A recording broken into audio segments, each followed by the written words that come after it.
Hace tiempo, como unos 2 meses, am,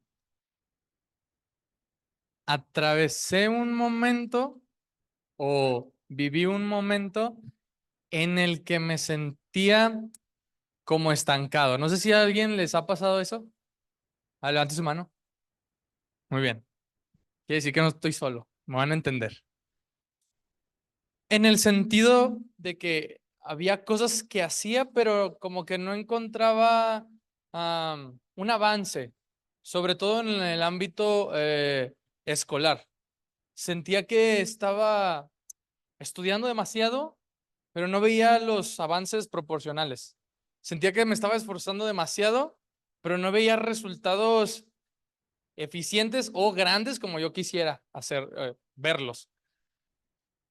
Y me sentí como entre desesperado, frustrado, triste, como cuando uno decimos perdemos el rumbo, vaya, perdemos el enfoque, perdemos la concentración, el estado de ánimo baja. Y realmente en este momento, bueno, más bien en ese momento me sentía como frustrado, ¿no? De no estoy obteniendo lo que estoy buscando. Y lo platiqué con un hermano, bueno, con un joven que conocí y me compartía una experiencia similar a él. Entonces me levantó un poquito el ánimo saber que él también había pasado por una experiencia similar y me dice que pues es normal, ¿no? A veces caemos en estos baches como los que hay aquí en la ciudad. Tláhuac no tiene baches. Y entonces me alegró saber que podía entenderme él a mí y sobre todo me compartía un salmo. Sobre todo me compartía un salmo que después fue un salmo que yo utilicé para componer uno de los coros y me sentí aliviado porque pude como deshacerme de esa carga, entregarla a Dios y realmente después de eso me sentí muy ligero. No sé si a usted le ha pasado que después de que vive un momento así y dice, ok, ya reconozco que no puedo en mis fuerzas, reconozco que no puedo en mis capacidades, ten Dios. Se lo recomiendo que ese momento no se lo salte, que ese sea el primer momento que usted haga, el reconocer, no puedo, ten Dios. No puedo en mis fuerzas, no puedo en mis capacidades, no puedo me sobrepasa, ten Dios. Porque es mucho más tardado y mucho más difícil luchar nosotros mismos contra ese sentimiento. Y a lo cual, en ese mismo momento, venía a mí una idea o venía a mí una forma de expresar esto, y es a lo que nos lleva al título de la predicación, cruzar el desierto. Y vamos a ver en qué forma se puede asemejar nuestra vida cuando cruzamos un desierto. Me di la tarea de investigar, me di la tarea de leer y de constatar esta idea. Y en la Biblia nosotros podemos a ver varios escenarios donde hay personajes que sufren o que son probados en el desierto. El primer personaje o el primer gran historia que nosotros vemos revelada en la Biblia, el pueblo de Israel. Son sacados de su zona de confort, entre comillas, porque eran oprimidos. Fueron sacados de donde estaban y fueron llevados ¿a dónde? Al desierto. Pero no tenían ni un día, hermanos, ni un día de estar en el desierto cuando iban apenas a cruzar el Mar Rojo. ¿Qué hizo el pueblo? Se quejó. Moisés, ¿cómo es posible que nos saques de Egipto y ahora nos vaya a matar el mar o la espada del faraón? Nos hubieras dejado allá, hubiéramos estado mejor, no estaríamos en esta situación de la espada y la pared. Después suceden más cosas y vemos que a lo largo de la historia del pueblo de Israel, alrededor del desierto, dando vueltas, se quejaba para todo, para la comida, y luego ya tenían comida, ya no nos gusta el pan, queremos carne, luego tienen carne y no obedecen especificaciones de Dios para consumir la carne. Y así muchas veces se quejan que el pobre Moisés, en un momento humano, pues pasa lo de la peña. Que yo creo que ya después de tanto haber aguantado las rebeliones del pueblo, ya explotó. En fin, muchas quejas del pueblo de Israel. Pero sobre todo, hermanos, el desierto representa o muestra la relación entre el escenario, pero también como un momento de prueba y un encuentro con Dios. ¿Por qué? Vamos a analizar qué es el desierto. O vamos a analizar qué podemos aprender del desierto. ¿Sí o no se ve bien bonito? ¿Verdad que sí? El sol, las dunas, el calor, los alacranes,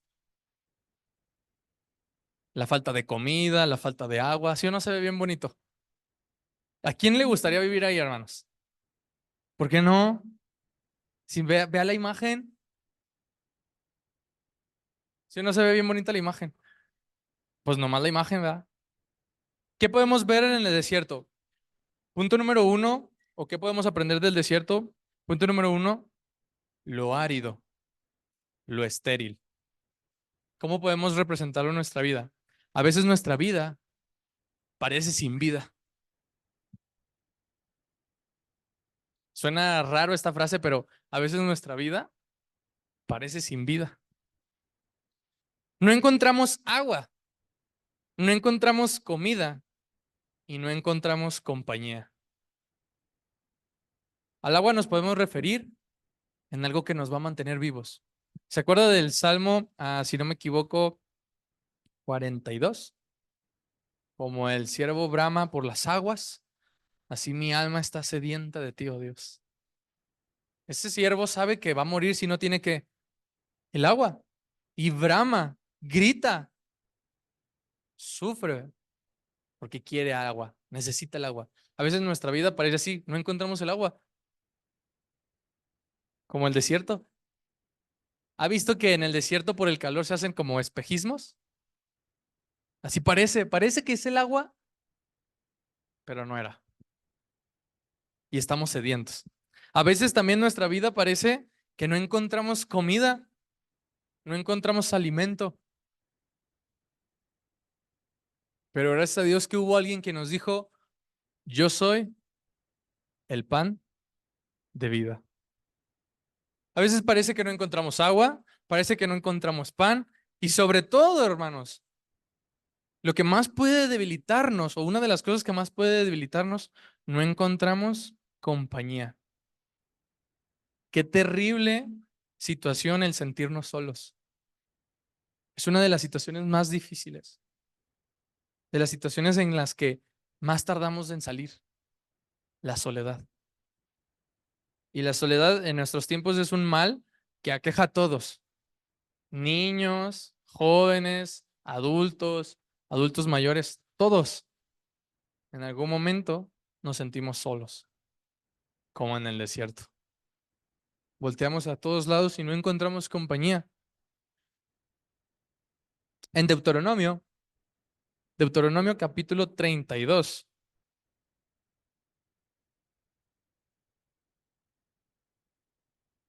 Deuteronomio capítulo 32, ahorita le digo, verso 32, perdón, capítulo 32, verso 10. Todo esto, digamos que es como si ve la tipografía de letra en su Biblia, es realmente un canto, es un poema. Y aquí está hablándonos de varias cosas. Por ejemplo, en el 3, el que lo escribe, Moisés, que escribe el cántico, dice, va a proclamar el nombre porque va a empezar a gotear la sabiduría, la enseñanza. Empieza a decir que viene sabiduría de lo alto. Pero empieza a decirles algo al pueblo. En el versículo 6, así pagarás a Jehová, porque los va a empezar a regañar, hermanos. Pero en el verso 10 dice algo interesante. Verso 10, le halló, o sea, Dios le halló en tierra de desierto y en yermo de horrible, ¿qué dice? soledad. Pero pasó algo, lo trajo alrededor, lo instruyó, lo guardó como a la niña de su ojo. Varios aspectos interesantes. Primero habla de la soledad. ¿En dónde? En el desierto. ¿Quién estaba en el desierto? Pueblo de Israel.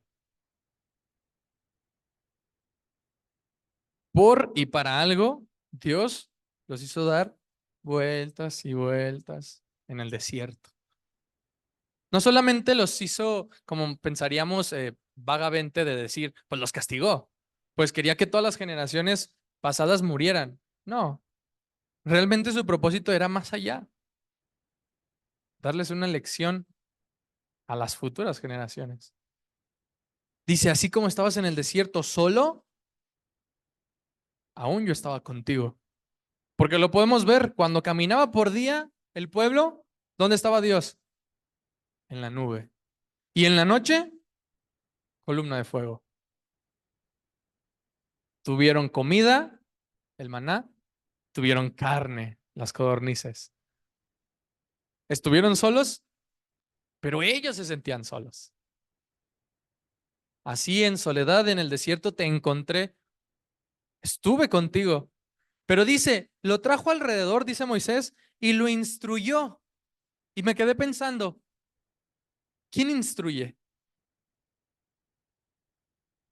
El proverbio nos dice, instruye al niño en su camino, y aun cuando fuere grande, no se apartará de él. Pero ¿quién instruye?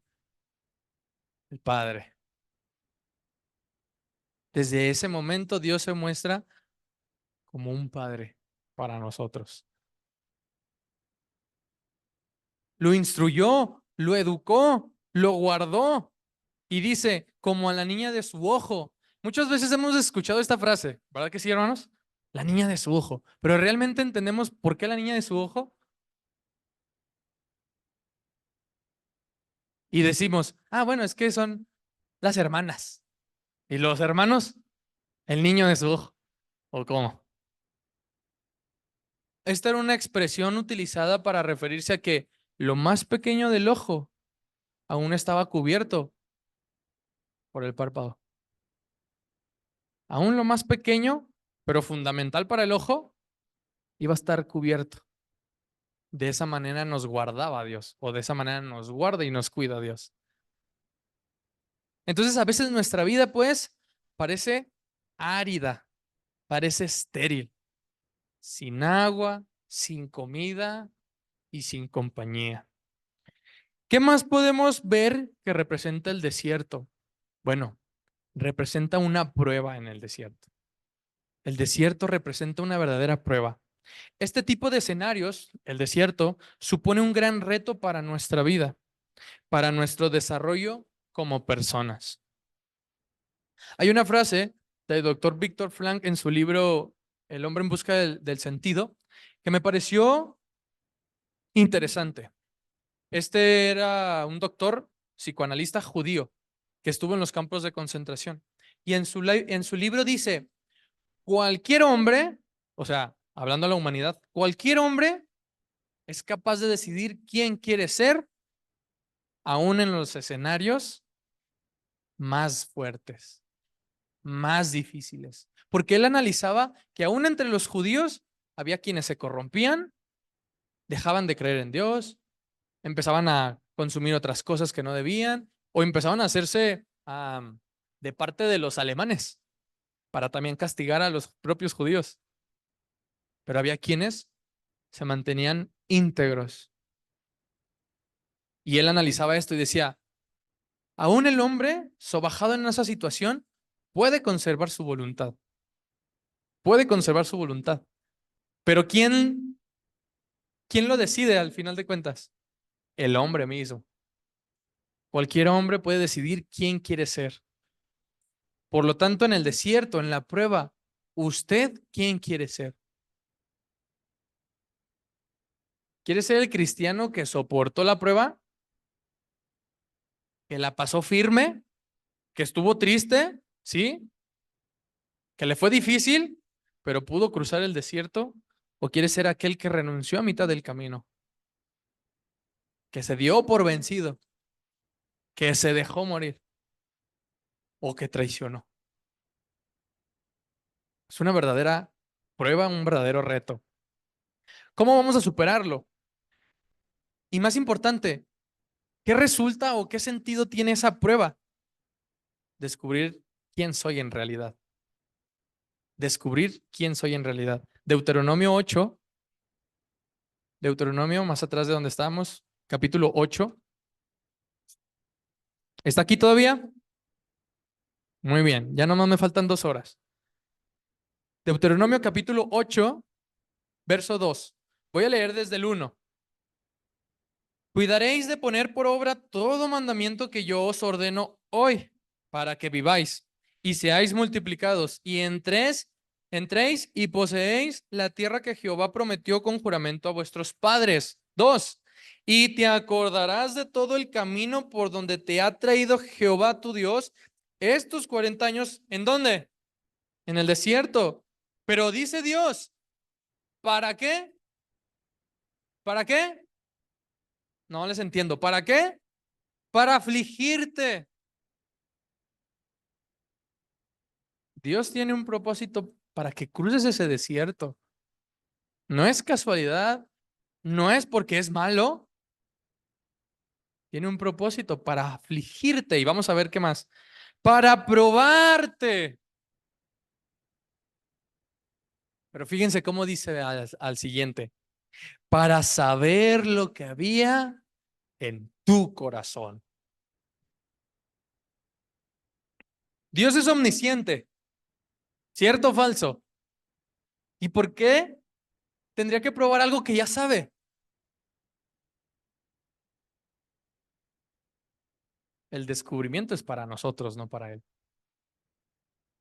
Dios sabe lo que vas a hacer. Dios sabe cómo vas a reaccionar.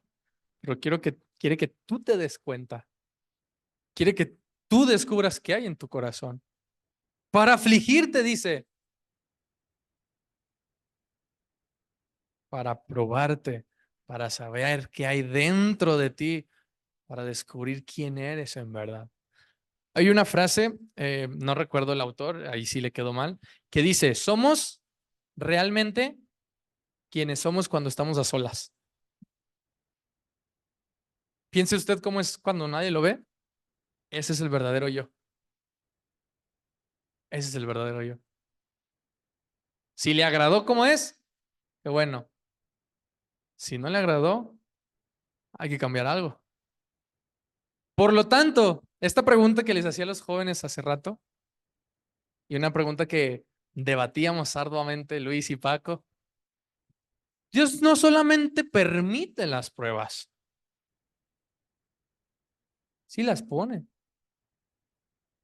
Y aquí lo dice.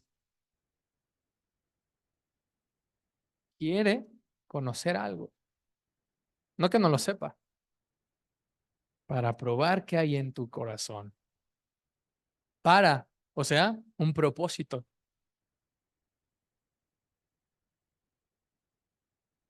En el desierto, pues, está la prueba, está lo árido, lo estéril, sin vida. Pero también pasa algo cuando estamos en el desierto, cuando cruzamos ese desierto. Dios quiere que ahí nos encontremos con Él. Dios quiere traernos a su presencia. ¿De qué sentido? ¿O en qué forma? Realmente durante este periodo de prueba, buscamos encontrarnos con Dios. Es pregunta para nosotros. Porque muchas veces pasamos las tribulaciones, pero lo último que buscamos es a Dios, como me pasó a mí. Cuando ya sentía el agua aquí, cuando ya me sentía como Pedro, hasta ese momento dije, ten Dios. Cuando debió haber sido mi primera opción. Cuando debió haber sido, no, incluso no mi primera, mi única opción. Pero ahora sí que cuando ya sentimos el agua hasta el cogote, es cuando alzamos la mano y decimos, sálvame. Nos gusta lo extremo. Realmente durante este periodo, pues, buscamos encontrarnos con Dios. Por lo tanto, el buscar ese reencuentro, regresar de ese extravío, supone nuestra propia sobrevivencia. Y este es referencia al Salmo que le comentaba, 42, del 1 al 2. Porque así como ese siervo, debemos de reconocer y buscar ese encuentro con Dios, porque es nuestra sobrevivencia. Porque no podemos vivir sin Él. No podemos vivir alejados de Él. Mucho menos en contra de Él. Entonces, por lo tanto, en el desierto, hermanos, también debemos de anhelar ese reencuentro con Dios. Y si tú todavía no has encontrado a Dios, entonces ya no es reencuentro, es encuentro con Dios. Pero es necesario que reconozcas que estás en ese desierto.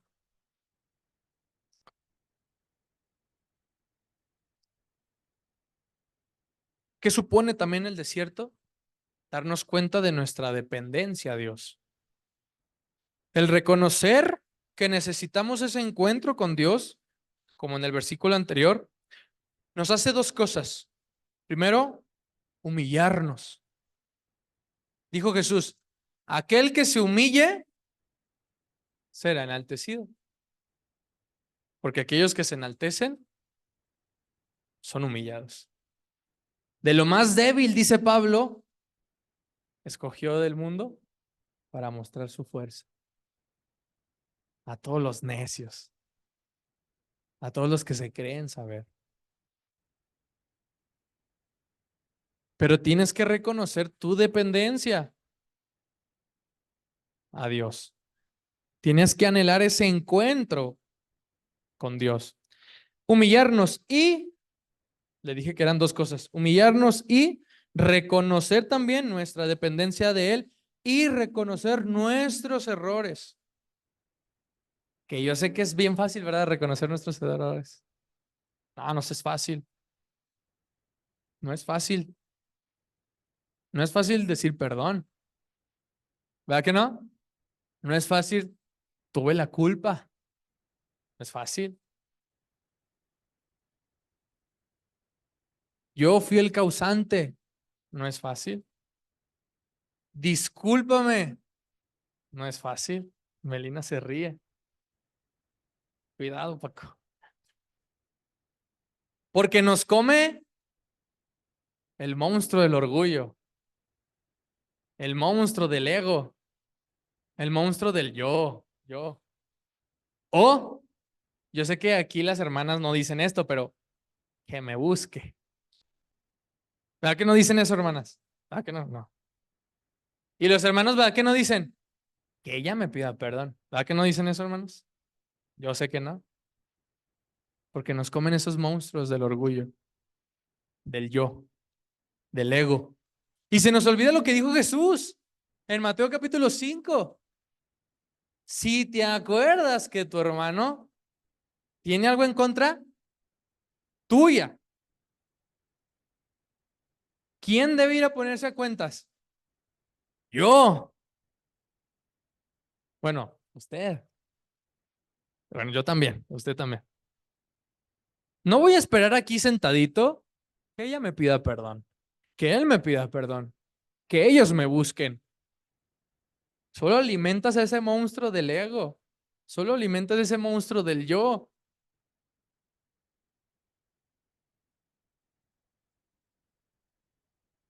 Hay un coro que dice, hay un yo egoísta que aún no se rinde a ti. Hay un yo que aún no cambia para ti. Pero también hay un yo que quiere obedecer. Esto lo vivió Pablo. Porque no hago lo que quiero, sino lo que no quiero, eso hago. Y cuando uno se da cuenta de eso, duele. ¿Por qué lo hago si no quiero? Y es una lucha constante. Pero ¿a quién vamos a alimentar, pues? Hay una historia, no recuerdo el origen, dice que hay, bueno, unos lo manejan como osos y unos lo manejan como lobos. Hay dos lobos dentro de nosotros, hay dos osos dentro de nosotros. peleando entre sí. ¿Cuál va a ganar? El que alimentes más. ¿El bueno o el malo? El que alimentes más. Tú decides de cuál vas a alimentar más. ¿Al yo espiritual? ¿Al yo al que busca a Dios, a Jesús? ¿O el yo que no quiere obedecer? ¿O el yo que quiere seguir siendo terrenal?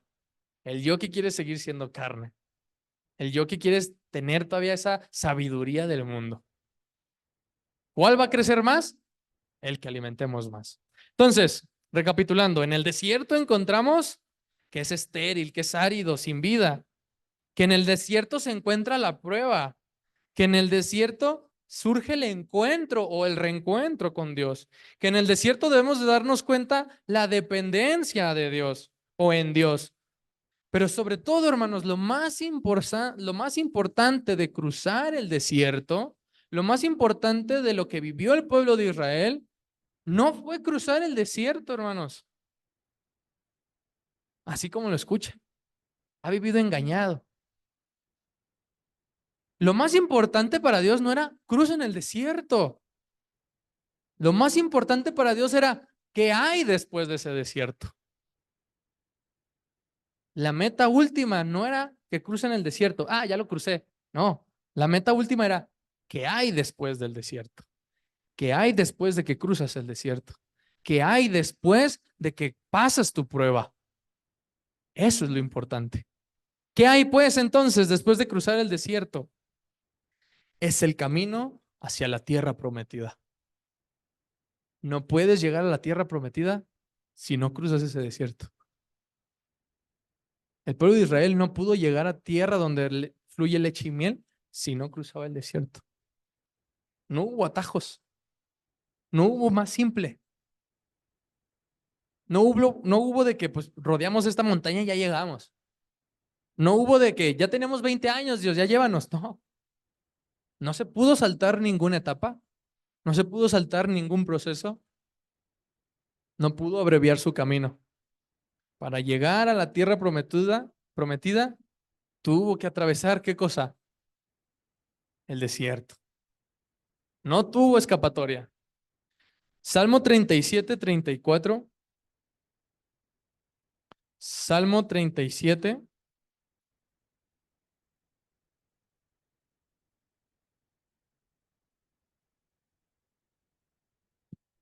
Salmo 37, verso 34. Espera en Jehová y guarda su camino, y él te exaltará para heredar la tierra. Cuando sean destruidos los pecadores, lo verás. Vi yo al impío sumamente enaltecido y que se extendía como laurel verde, pero él pasó y he aquí ya no estaba. Lo busqué y no fallado. Espera en Jehová, dice el salmista, y guarda su camino. Y él, solo entonces después de esto, y él te exaltará para heredar la tierra. Cuando sean destruidos los pecadores, lo verás. Esta es la historia de Israel resumida. Solamente a través de cruzar el desierto, de atravesar las pruebas, pudieron llegar a tierra prometida. Solamente a través de él pudieron ser exaltados hasta esa tierra prometida. Que ya sabemos la historia que pasó después, ¿verdad? Siguió sus rebeliones. Pero solamente cruzando el desierto llegaron a esa tierra prometida. ¿Y qué se tuvo que terminar? La rebelión. Murieron todos aquellos que habían salido de Egipto. Eran nuevas generaciones.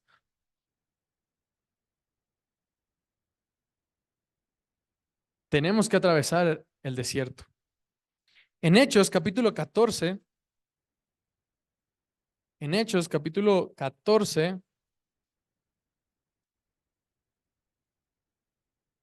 verso 21, 14-21 de Hechos. Y después de anunciar el evangelio a aquella ciudad y de hacer muchos discípulos, volvieron a Listra, a Iconio y a Antioquía, confirmando los ánimos de los discípulos, exhortándoles a que permaneciesen en la fe y diciéndoles, es necesario, ¿estás aquí? Fíjate cómo dice, es necesario que a través de muchas tribulaciones entremos en el reino de Dios. Ni siquiera es opción. No es si tú quieres, no es si estás disponible, no es si te apetece, no es pregunta, es necesidad. Es necesario que a través de muchas, ¿cuántas? Muchas, no una, no dos, de verle a Electra ya no te va a hacer llegar al reino de los cielos. No, no, tampoco te confundas. A través de muchas tribulaciones, a través de muchos desiertos, solamente así vamos a llegar a tierra prometida. Ahora, la pregunta será, ¿por qué? ¿Por qué no puedo vivir una vida tranquila y feliz y llegar al cielo? Porque necesita ser probado. El pedazo de carbón no te lo entregan en el anillo, no te lo entregan en el arete, no te lo entregan en un collar, o sí, para regalarte carbón. Me ahorro mucho dinero. No te entregan eso en la joyería. Sacan de su sección especial, abren el cofre y te muestran los diamantes pesados, bonitos, que hasta les ponen con un no sé cómo se llama esa cosa. Y según mi maestro de química, me acuerdo de hace mucho tiempo, me dijo que entre más se partían, más reflexión había dentro del diamante, era de mejor calidad. Pero para entregarte ese diamante, tuvieron que agarrar el pedazo de carbón y refinarlo, someterlo a temperaturas calientes, someterlo a procesos duros, difíciles, que de un pedazote así de carbón le dieron así de diamante. Por eso es necesario que pases estas tribulaciones y estos desiertos, porque ahorita somos como carbones. Bueno, los que vienen de Mérida más, todavía están más quemaditos, todavía no se recuperan. Somos como esos pedazos de carbones duros, feos, toscos, pero con medida que nos van puliendo, formando, quitando esa escoria. Al final, hermano, hermana, al final, amigo que nos visitas, vamos a hacer esos diamantes y vamos a poder llegar a tierra prometida. Dios no va a habitar con esos pedazos de carbón. Dios no va a habitar con esos pedazos que no han sido pulidos. Dios no va a habitar con esos pedazos que aún no han dejado atrás todo lo demás. Dios va a habitar con puro diamante.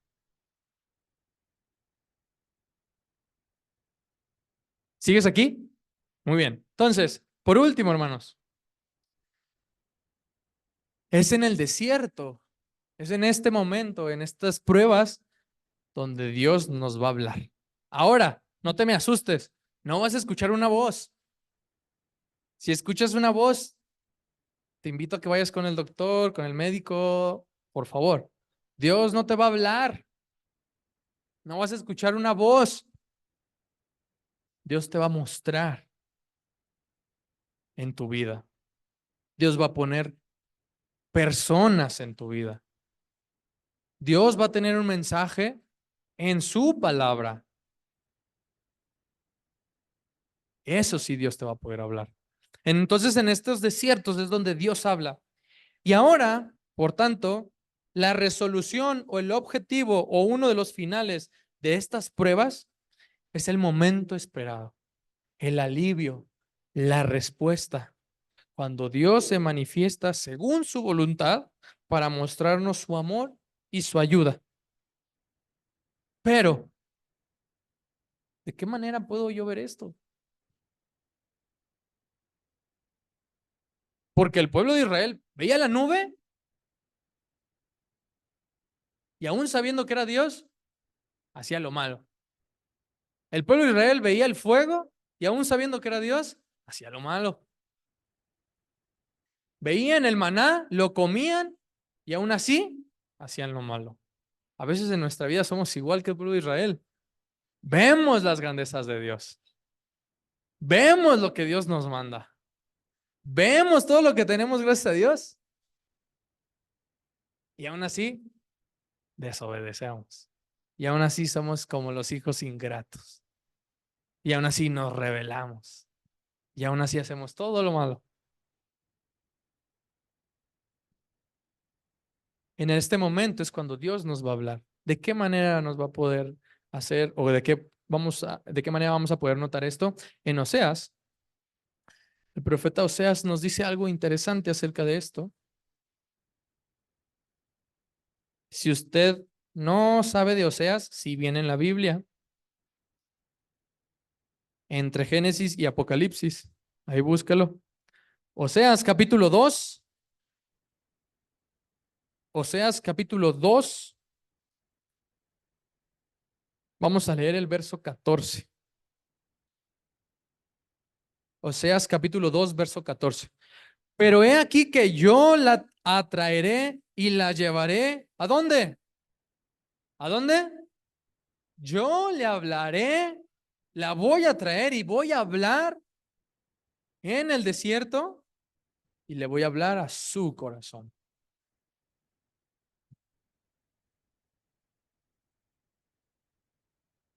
Dios te va a poner en el desierto. Dios te va a poner en el desierto para que aparte de todo esto que ya hemos visto, Él pueda hablar a tu corazón.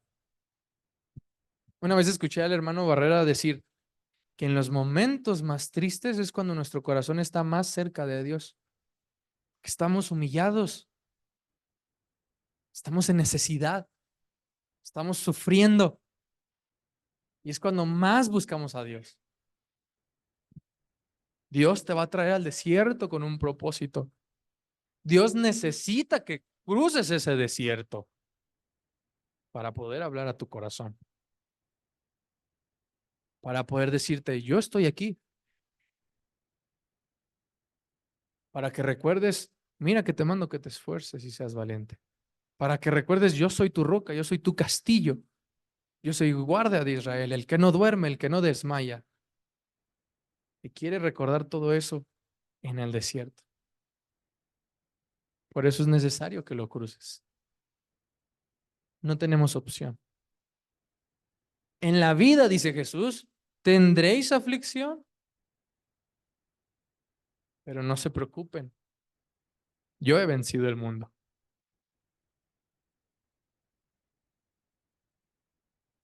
Es necesario, pues, que por muchas pruebas, tribulaciones, entremos en el reino de Dios. Por lo tanto, hermanos, ¿qué aprendemos, pues, del desierto? Que a veces nuestra vida es árida, estéril, sin vida, sin comida, sin agua, sin compañía. Que a veces el desierto representa esa prueba que tenemos que cruzar. Que a veces el desierto nos somete a encontrarnos o reencontrarnos con Dios, que nos somete a darnos cuenta de la dependencia de Dios o en Dios, pero sobre todo que en el desierto Dios va a hablar a tu corazón y te va a decir, no estás solo, no estás sola, pero no puedes en tus fuerzas, pero no puedes tú solo, tú sola. Tienes que humillarte, tienes que reconocerme en tu vida. Tienes que entregarme tus cargas, tienes que entregarme tus problemas y tienes que seguir este camino. Espero en Dios, hermanos, que este tema nos ayude a crecer y sobre todo nos ayude a darnos cuenta cómo estamos delante de Dios o si estamos en ese desierto. Y si estamos en ese desierto, ¿en qué etapa estamos? Y que Dios pueda hablar a nuestros corazones. Que el Señor les bendiga.